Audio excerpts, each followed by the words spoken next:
আসসালামু আলাইকুম রহমতুল্লাহি ওবরকাতুহু। সম্মানিত দর্শক, সজীব ওয়াজেদ জয় এখন বাংলাদেশের রাজনীতিতে আলোচিত একটি নাম। এই নামটি রাজনীতিতে অপরিহার্য কিনা এটি নির্ভর করবে আগামী রাজনীতির নানা সমীকরণ। যদি জামাত ক্ষমতায় চলে আসে, সেক্ষেত্রে বিএনপিকে যদি জামাতের বিরুদ্ধে লড়াই করতে হয়, অবশ্যই তাদেরকে আওয়ামী লীগের সাহায্য এবং সহযোগিতা লাগবে। দ্বিতীয়ত, যদি বিএনপি ক্ষমতায় আসে, সেক্ষেত্রে জামাতের সঙ্গে আওয়ামী লীগের একটি সম্পর্ক হয়ে যাবে স্বয়ংক্রিয়ভাবে। এর বাইরে রাজনীতির অন্য কোনো সমীকরণ নেই। আর যদি তৃতীয় কোনো শক্তি আসে, ডক্টর মোহাম্মদ ইউনূস দীর্ঘমেয়াদে ক্ষমতায় থাকেন, সেক্ষেত্রে হয়তো আওয়ামী লীগের ক্ষমতায় ফিরে আসতে আরও অনেক সময় লাগবে এবং রাজনীতির মেরুকরণটা আসলে হবে না। অর্থাৎ ডক্টর মোহাম্মদ ইউনূস যদি ক্ষমতায় থাকেন, সেক্ষেত্রে যে রাজনৈতিক পরিবেশ, সেখানে আওয়ামী লীগের বিরুদ্ধে যে ন্যারেটিভগুলো তৈরি করা আছে, সেই ন্যারেটিভ অতিক্রম করে বাংলাদেশের কোনো রাজনৈতিক শক্তি, সেটা বিএনপি হোক জামাত হোক, স্বতন্ত্রভাবে আলাদাভাবে আওয়ামী লীগের সঙ্গে প্রকাশ্যে সম্পর্ক স্থাপন করতে পারবে না বা তারা চাইবেও না। এই হলো বাস্তবতা। তো সেই অবস্থাতে আওয়ামী লীগের রাজনীতিতে ফিরে আসার তিনটি উপায় রয়েছে। প্রথম উপায় হলো ডক্টর মোহাম্মদ ইউনূসের বিদায়, প্রস্থান, এটার উপরে। দ্বিতীয়ত হলো যে আগামীতে জামাত ক্ষমতায় আসবে, বিএনপির সাথে তাদের সম্পর্ক হবে, আর বিএনপি ক্ষমতায় আসবে, জামাতের সাথে তাদের সম্পর্ক হবে। এই রাজনৈতিক সমীকরণে আওয়ামী লীগের যে সকল নেতা রয়েছেন, যাদের বিরুদ্ধে স্পষ্টতই দুর্নীতির অভিযোগ আছে সরাসরি, এবং এই অভিযোগের কারণে যারা জেলে আছেন আর বিদেশে পালিয়ে আছেন, কিন্তু মাথা ভর্তি তাদের দুর্নীতির বোঝা, এটা আপনি নিশ্চিত লিখে রাখেন যে এরা কেউই রাজনীতির মূল ধারাতে আওয়ামী লীগের ফিরে আসতে পারবে না। তার প্রমাণ আপনি বিএনপির দিকে তাকান। বিএনপির হাওয়া ভবনের যে সকল কুশীলব ছিলেন, কিংবা তারও আগে প্রথম দফাতে যে সকল রাঘব বোয়াল ছিলেন, তাদের মধ্যে হাতে গোনা দুই একজন ছাড়া বেশিরভাগ দুর্নীতিবাজ যারা আছেন, আমলা কামলা, কেউ বিএনপির সঙ্গে নেই। এখন তারেক রহমান সাহেবের সঙ্গে যারা আসছেন, একটা বিরাট সেট তিনি লন্ডন থেকে নিয়ে এসেছেন। এখানে যে মাহিদা আমিন বলেন, অন্যান্য যারা বলেন, আমি সবাইকে চিনি না, সানি নামে এক ভদ্রলোকের নাম শুনি। মানে তারা বয়সে তরুণ এবং হাওয়া ভবনের যে দুর্নাম বদনাম এদের সাথে নেই।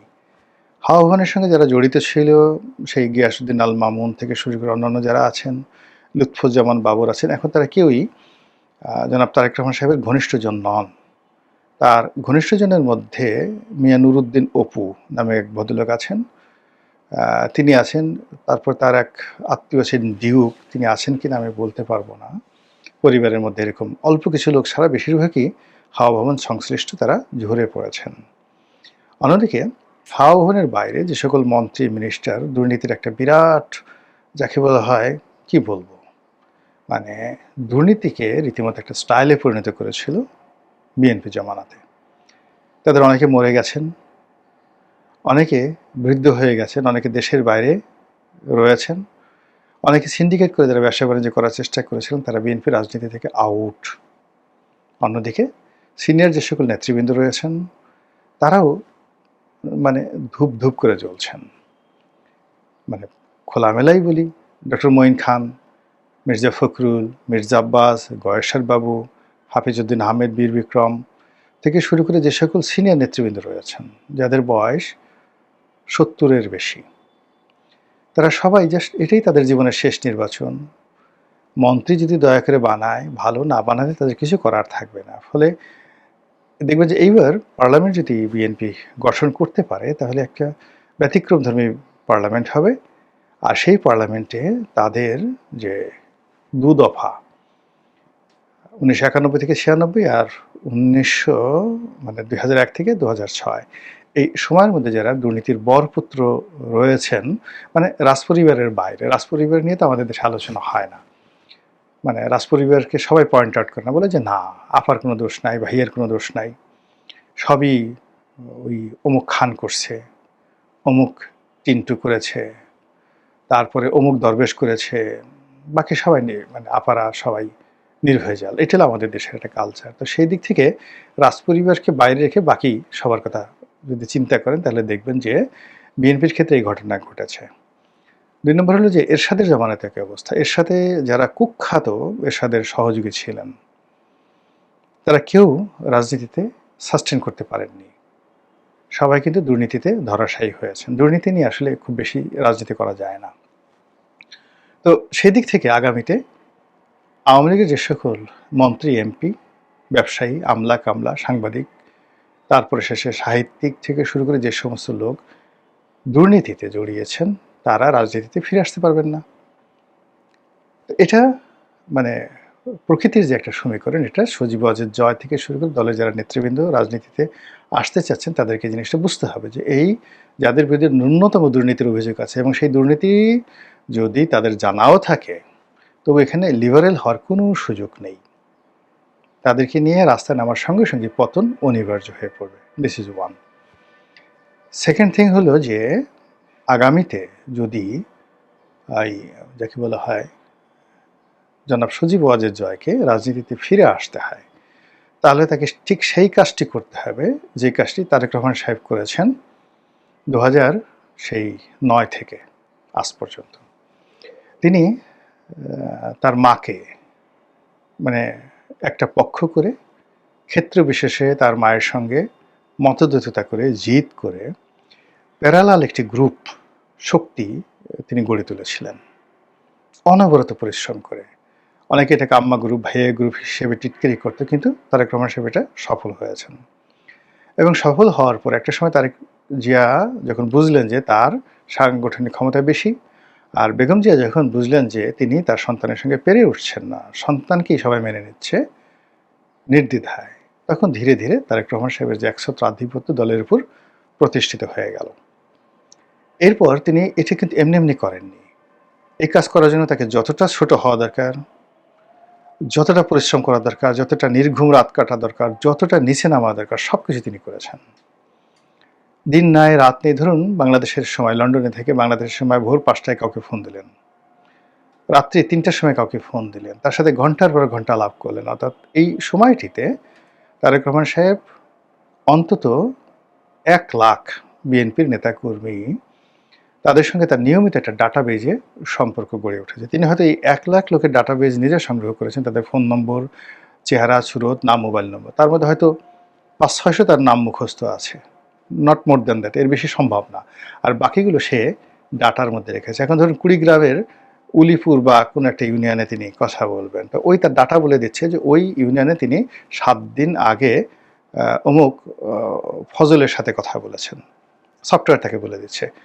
এরপর তিনি যখন 7 দিন পরে সেই ফজলকে দ্বিতীয় দফায় ফোন করলেন, হাই ফজল, তুমি কেমন আছো, তোমার ছেলে কেমন আছে, মেয়ে আছে। ফজল তো মহা খুশি। তো এই কাজগুলো করার জন্য তার একটা সেক্রেটারিয়েট ছিল, তার যোগ্যতম লোক ছিল এবং তার একটা অ্যাপ ছিল এবং এখনও আছে।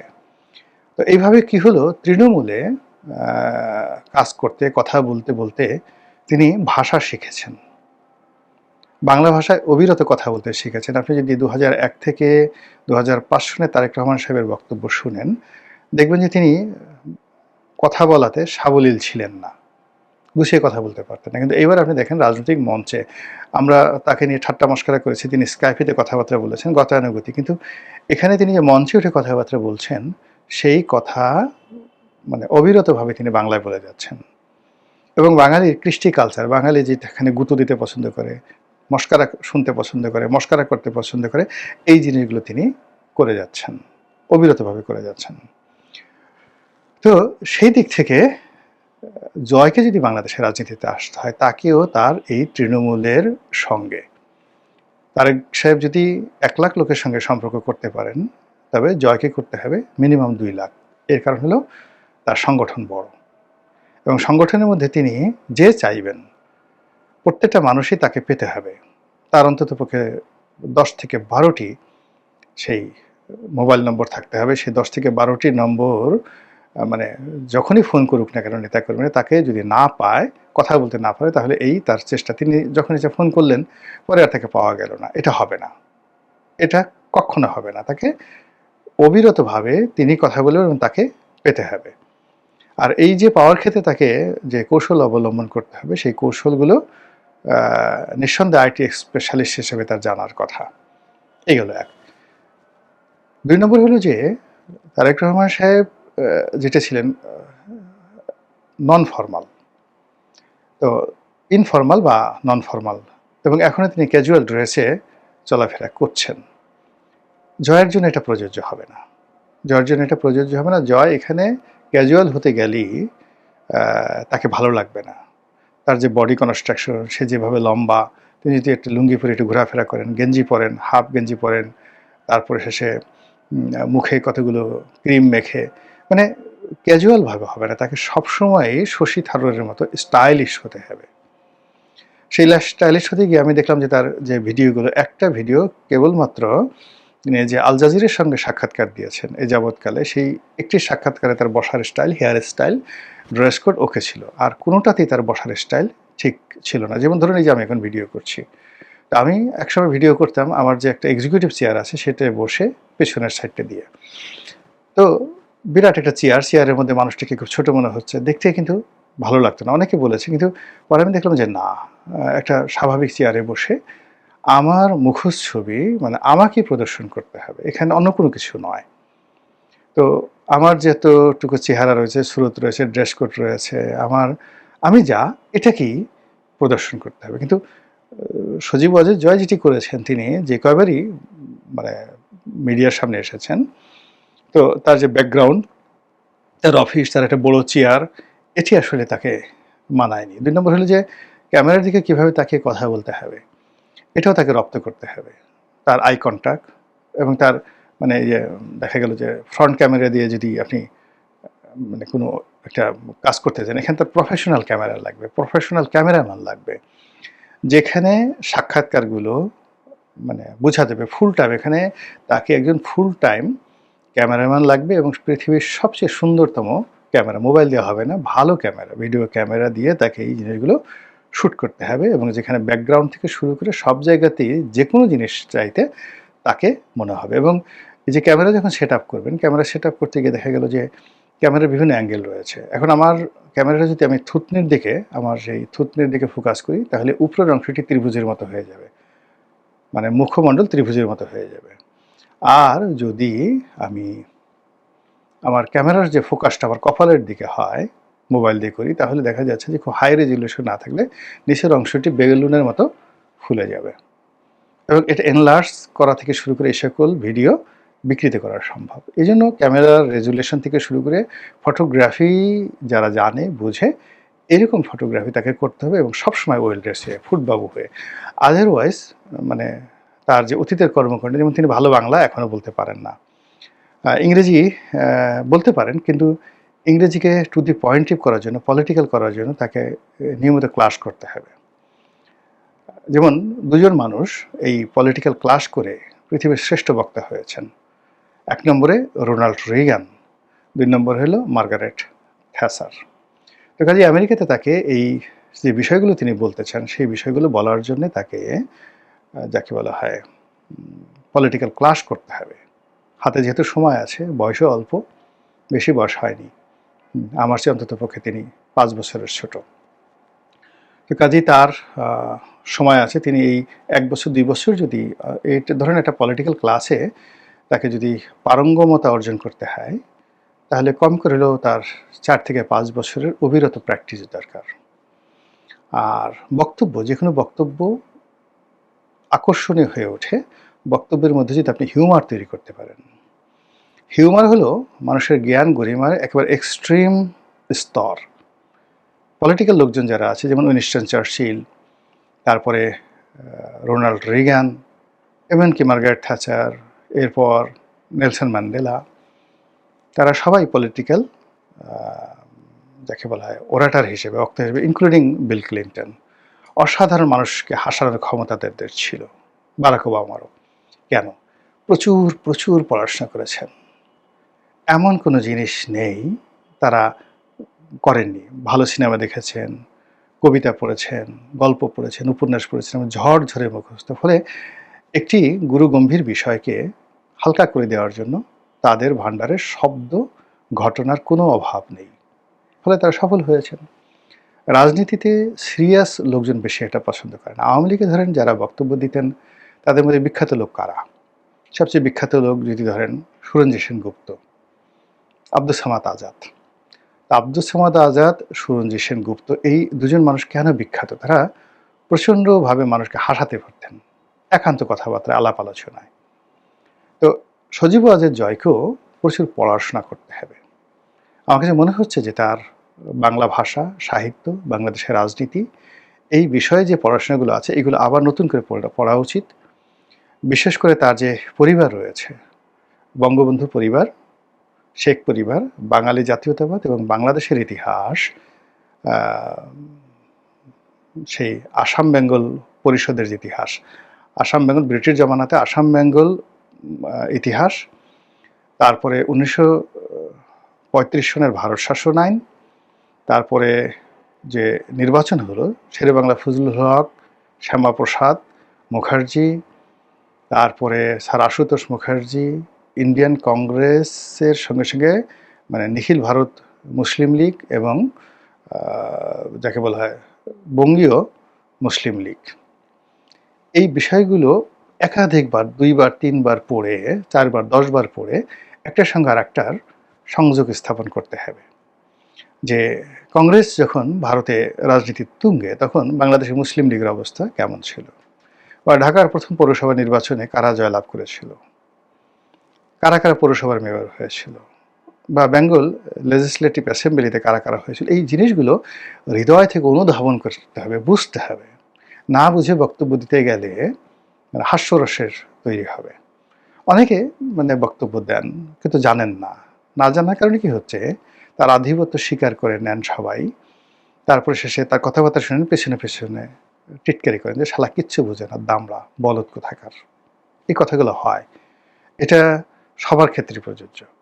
যার জন্য হয় কি, যে বিষয়ে কথা বলতে হবে আর যে বিষয়ে রাজনীতি করতে হবে সেই বিষয়ে জ্ঞানের কোনো বিকল্প নাই। পৃথিবীর সব রাষ্ট্রনায়ক যারা আছেন তারা, তাদের প্রথম সম্পদ ছিল জ্ঞান, এরপর দ্বিতীয় সম্পদ ছিল পরিশ্রম, তৃতীয় মানে পরিশ্রম মানে মেহনত, তৃতীয় ছিল তাদের সোহবত, তাদের বন্ধু বান্ধব। এই 3টি জিনিস ছাড়া মানে জয় যদি ভালো বন্ধু জোগাড় করতে না পারেন, সে যে সকল বন্ধুর কারণে তাকে ডুবতে হয়েছে, হাওয়া ভবনের যে দুর্নাম বদনাম, তার সাথে জয়ের দুর্নাম বদনাম বাংলাদেশে কোনো অংশে কম নয়। এটা জয়কে কান খোলা রেখে বুঝতে হবে। তার নামের সঙ্গে অন্তত 10 জন লোকের নাম যুক্ত হয়েছিল বাংলাদেশে। আনিসুল হক, সালমান এফ রহমান থেকে শুরু করে মন্ত্রিপরিষদের অনেকের নাম, সেখানে আরাফাত, পলক, এদের সবার নাম যুক্ত হয়েছিল। এখন এই নামগুলোর যে দুর্নাম, বদনাম, সুনাম সবই কিন্তু জয়কে কেন্দ্র করে। এই বিষয়গুলো তাকে কগনিজেন্সে নিতে হবে এবং এই সত্যকে স্বীকার করে ভালো কর্ম দিয়ে মানুষকে, যাকে বলা হয়, খুশি করতে হবে। যেমন আমার নিজের উদাহরণ দিই, আমি যখন সংসদ সদস্য হলাম 2009 থেকে শুরু করে 2010, 1 বছরের মধ্যে বাংলাদেশের সকল পত্রপত্রিকাগুলো মানে রীতিমতো জয়নাল হাজারীর বিরুদ্ধে বা শামীম ওসমানের বিরুদ্ধে যেভাবে লেগেছিল তার চেয়ে বৃহত্তর এফোর্ট দিয়ে আমার বিরুদ্ধে লাগলো। পটুয়াখালীর ভাইয়া, ভাইয়া বাহিনী, এমন কোনো মন্দ কাজ নেই, মন্দ ন্যারেটিভ নেই যেটি 2009 থেকে 10 পর্যন্ত 1 বছরে বাংলাদেশের সবগুলো পত্রপত্রিকা আমার বিরুদ্ধে না করেছে। এরপরে দলের মধ্যে সবচেয়ে প্রভাবশালী যারা লোকজন রয়েছেন তারা শেখ হাসিনার কান সবসময় ভারী করেছেন। তো এই যে ন্যারেটিভগুলো, নেতিবাচক যে বিষয়গুলো, আমি একটাও ডিফেন্ড করার চেষ্টা করিনি। ডিফেন্ড করার চেষ্টা না করে আমি এমন কিছু কাজকর্ম করেছি, এমন কিছু কথা বলেছি, এমন কাজ করেছি নির্বাচনী এলাকাতে, ঢাকাতে, মিডিয়াতে, ব্যক্তিগত জীবনে, যেখানে অনেস্টি, তার সঙ্গে সঙ্গে পরিশ্রম, মেহনত, তার সঙ্গে সঙ্গে সদিচ্ছা, তার সঙ্গে সঙ্গে কৌশল এবং একটা গুড ডিডস, এই জিনিসগুলো থেকেছে। ফলে কি হলো, প্রতিপক্ষ বারবার চেষ্টা করেছে বিভিন্নভাবে অপদস্থ করার জন্য, বিভিন্ন ন্যারেটিভ তৈরি করার চেষ্টা করেছে। কিন্তু আল্টিমেটলি ওইগুলো ডিফেন্ড করার জন্য বা এগুলো মাথায় নিয়ে আমি না ঘুরে আমি আমার ভিতরে যে ভালো কাজগুলো করেছি এবং প্রতিপক্ষ যারা আমার বদনাম করেছে তাদের যে জিনিসগুলো নেই, সেই জিনিসগুলো আমি নিজের মধ্যে মানে ঢুকিয়ে তারপরে সেইগুলো আমার প্রতিপক্ষের উপর বোঝা হিসেবে চাপিয়ে দিয়েছি। ফলে কি হলো দেখুন, ২০০৯ থেকে আজ পর্যন্ত আমি তো আছি আপনাদের সঙ্গে। লোকজন আমার কথা শুনছে, আমি লোকজনের কথা শুনছি, রাস্তায় একা একা চলতে পারছি এবং এই যে আম জাতীয় রাজনীতিতে ২০০১ থেকে আজ পর্যন্ত প্রায় ২৬ বছরের অংশগ্রহণ, জাতীয় আলাপ আলোচনার ক্ষেত্রে ২০০৯ থেকে আজ পর্যন্ত ১৭-১৮ বছরের অবিরতভাবে যে মিডিয়ার যে একেবারে শীর্ষে থাকা, খুঁজে দেখেন বাংলাদেশে দ্বিতীয় কোনো ব্যক্তি পাবেন না। এই সময়ের মধ্যে সিনেমাতে অনেক নায়ক আসছে। আমরা যখন ২০০৯ সনে এই মিডিয়াতে মানে রীতিমতো হিরো হয়ে গেলাম কয়েকজন পলিটিক্যালি। আমাদের যে রেটিংটা এটা মানে এখন তখনও মোশাররফ করিম আসেননি। সাকিব আল হাসান তখনও ক্রিকেটে মানে নাম করেননি ২০০৯ সনে। সাধারণ একজন ক্রিকেটার। মানে ক্রিকেট কন্ট্রোল বোর্ডের সভাপতি মুস্তফা কামালের পা ধরে বসে থাকতেন সারাক্ষণ এবং সেই ছবি প্রকাশ্যে আসছে সাকিব আল হাসান। তারপরে সাকিব খান নায়ক, তখনও নায়ক ঠিকমতো হননি। মঞ্চে ২০০৯ সনে সে এত ব্যস্ততা নেই, বিভিন্ন জায়গাতে ভাড়ায় গিয়ে মঞ্চে নাচানাচি করতেন। তো ওই সময়তে যারা নায়ক ছিলেন, নায়িকা ছিলেন, কেউ নেই এখন আর, নো ওয়ান। আবার এখন দেখেন যে এর মধ্যে মোশাররফ করিম, সাকিব আল হাসান থেকে শুরু করে তারা ভাটার টানে চলে গেছেন। মানে জনপ্রিয়তা এবং যাকে বলা হয় মিডিয়ার যে কভারেজ, এটা খুব অল্প সময় ৪-৫ বছরের বেশি থাকে না, যে কোনো মানুষের জন্য, রাজনীতি বলেন, সব ব্যাপারে বলেন। তো সেক্ষেত্রে বৃদ্ধ বয়সে যখন মানুষ বড় হয়ে যায়, এই মিডিয়ার লাইমলাইটে থাকার জন্য সবচেয়ে বেশি দরকার হলো জ্ঞান, সততা, সাহস এবং নির্লোভ একটি অভিব্যক্তি। সেই জিনিসগুলো যদি জয় অর্জন করতে পারেন এবং তিনি বলতে পারেন যে কেন অর্জন করতে হবে, তার নাই এই জিনিসগুলো এখন পর্যন্ত। এখন পর্যন্ত তার সেই জিনিসগুলো ভিতরে ঢুকেনি। এই জিনিসগুলো তাকে অর্জন করতে হবে, আর অর্জন করতে পারলে নিরহংকার একটা মন লাগবে। তাকে মনে করতে হবে আমার কিচ্ছু নেই, শুধুমাত্র আমার একটা বংশ পরিচয় আছে। It's a liabilities at this moment. এই মুহূর্তে তার যে বংশ পরিচয়, শেখ হাসিনার পুত্র, এটা একটা সূত্র পরিচয়ের জন্য, কিন্তু এটা অ্যাসেট নয়, লায়াবিলিটিস। এই লায়াবিলিটিসটিকে তিনি অ্যাসেটে যদি পরিবর্তন করতে চান, তাকে যা যা বললাম সেই কাজগুলো করতে হবে। আর তাহলে তিনি তারেক রহমান সাহেবের চাইতে অনেক অনেক সুন্দরভাবে সম্মানিত পন্থায় বাংলাদেশকে তোলপাড় করে, দুনিয়াকে তোলপাড় করে তিনি বাংলাদেশে ফেরত আসতে পারবেন। আদারওয়াইজ ওই যে তিনি গেছেন জানাকুম, সেই জানাকুমই তাকে মালাকুল মৌতের দরজা পর্যন্ত পৌঁছে দেবে। আল্লাহ ভালো জানেন। আসসালামু আলাইকুম রহমতুল্লাহি ওয়া বারাকাতুহু।